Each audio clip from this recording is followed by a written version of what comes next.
नमस्कार. मी वैद्य प्रशांत सोनवणे. आज आपण त्रिदोष आणि त्यामुळे होणारे आपल्या शरीरामधील व्याधी उत्पत्ती आणि व्याधी उत्पत्ती झाल्यानंतर जेव्हा आपण म्हणतो की आजारापासून पूर्ण बरं होणं, क्युरिंग, हे पंचकर्मच्या माध्यमातून किंवा डिटॉक्सिफिकेशनच्या माध्यमातून कसं घडून येतं, त्याची एक विचार परंपरा आपण सुरुवात करायची झाली तर आपल्या शरीर जे आहे हे त्रिदोषांपासून बनलेलं आहे.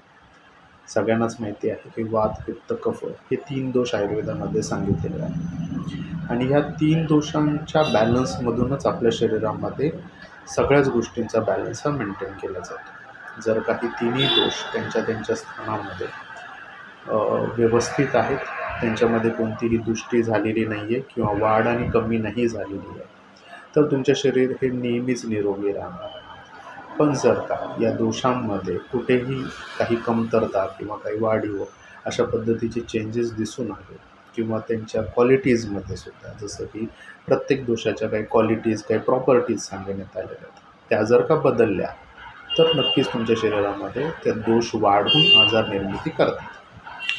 जसं एक उदाहरण घ्यायचं झालं तर आपण ॲलर्जिक रायनायटिसचं घेऊ शकतो. ॲलर्जिक रायनायटिस हा बेसिकली कफाचा आजार आहे. कफ जोपर्यंत आपल्या शरीरामध्ये, म्हणजे त्याचं स्थान आमाशय आहे स्टमकमध्ये, शांतपणे आहे, व्यवस्थित आहे, त्याच्या प्रॉपर्टीज व्यवस्थित आहे, तोपर्यंत तुम्हाला ॲलर्जीचा त्रास होणार नाही. पण काही खाण्यापिण्याच्या सवयी असतील, वातावरणातील ॲलर्जीज असतील किंवा तुमची त्यांच्याकडे रिॲक्ट करण्याची शरीराची प्रवृत्ती जसं बदलत जाते, एखादी इन्फेक्शनमुळं ते तुमच्यामध्ये चेंजेस घडू शकतात किंवा खाण्यापिण्याच्या सवयीतून तो कफ वाढायला लागतो, त्याची प्रॉपर्टी बदलते, तो खूप जास्त लिक्विडी बनू शकतो किंवा स्टिकी बनू शकतो आणि मग तो जेव्हा वाढलेला कफ आहे तेव्हा शरीर साहजिकच तो बाहेर काढायचा प्रयत्न करणार, कारण की शरीराला तो नको. आणि तेव्हा आपण म्हणतो की आपल्याला ॲलर्जीचा त्रास होतो, की जसं खूप जास्त नाकातून पाणी येणं असेल, शिंका येणं असेल, डोळ्यांची चुरचूर असेल, अर्धं डोकं जड होणं असेल, सायनसेस भरून येतात असेल किंवा तुम्हाला तापही येऊ शकतो. हे सगळं वाढलेले कफ आणि त्या कफाचे जे प्रॉपर्टीज आहेत त्या बदललेल्या आहेत, त्याच्यामुळे हे सगळं तुमच्यामध्ये डेव्हलप होतं. मग याच्यावर उत्तर आपण अँटी ॲलर्जिक किंवा एखादी पॅरासिटामॉल खाणं हे नक्कीच होत नाही. ते घेतल्यानंतर तुम्हाला जास्तीत जास्त 2-3 दिवस आराम पडेलही. मूळ उत्तर आहे की तुम्ही तो दोष शरीराच्या बाहेर काढून टाका जो की वाढलेला आहे. तर त्यासाठी कोणतं तुम्हाला पंचकर्मशास्त्र सांगतं, तर वमन पंचकर्म. यालाच तुम्ही शरीराचं डिटॉक्सिफिकेशनही म्हणू शकता, शरीर शुद्धीकरणही म्हणू शकता, शब्दप्रयोग कोणताही असू शकतो. बेसिक हे आहे की वाढलेला दोष हा शरीराच्या बाहेर काढला की आपोआप तो आजार बरा होऊन जातो. याच पद्धतीने प्रत्येक आजाराचं वर्गीकरण केलं जातं. जसं मायग्रेनमध्ये पित्त आहे, जेव्हा तुमचे सांधे खूप दुखत असतात तेव्हा वात वाढलेला असतो, तर त्याच्यासाठी बस्ती आहे. हे बेसिकली 3 दोष आणि त्या 3 दोषांची शुद्धी करण्याची प्रक्रिया आहे. कफासाठी तुम्ही वमन करणं एक्सपेक्टेड आहे, जे की वसंतामध्ये करायला पाहिजे असतं. त्याच्यानंतर पित्तासाठी हे तुम्ही विरेचन पंचकर्म करणं अपेक्षित आहे, जे की शरद ऋतूमध्ये केलं जातं. आणि बस्ती ही वाताची चिकित्सा, जी की वर्षा ऋतूमध्ये केली जाते. पण जर का तुम्हाला एखाद्या व्याधी हा 12ही महिने चालू आहे आणि आत्ता समजा तुम्हाला सध्या ॲलर्जीचा त्रास होतो आणि खूप जास्त दम्याचा त्रास होतो आणि तुम्ही म्हणाल की डॉक्टर तर सांगतायत की आता वसंतापर्यंत थांबावं लागणार तुमचं वमन करण्यासाठी, तर नाही, तशी काही गरज नसते.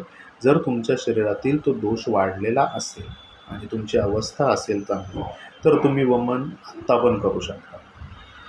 ते प्रत्येक तुम्ही ज्या वैद्यांकडे ट्रीटमेंट घेता, त्या डॉक्टरांकडे ट्रीटमेंट घेता, हा त्यांनी ठरवण्याचा भाग असतो की आत्ता तुम्हाला या ऋतूमध्ये तुमच्या आजाराच्या कंडिशननुसार कोणतं पंचकर्म हे जास्त सूट करणार आहे. ते तुम्ही केल्यानंतर तुमचं शरीर हे निरोगी बनण्याकडे ती वाटचाल सुरू होऊन जाते.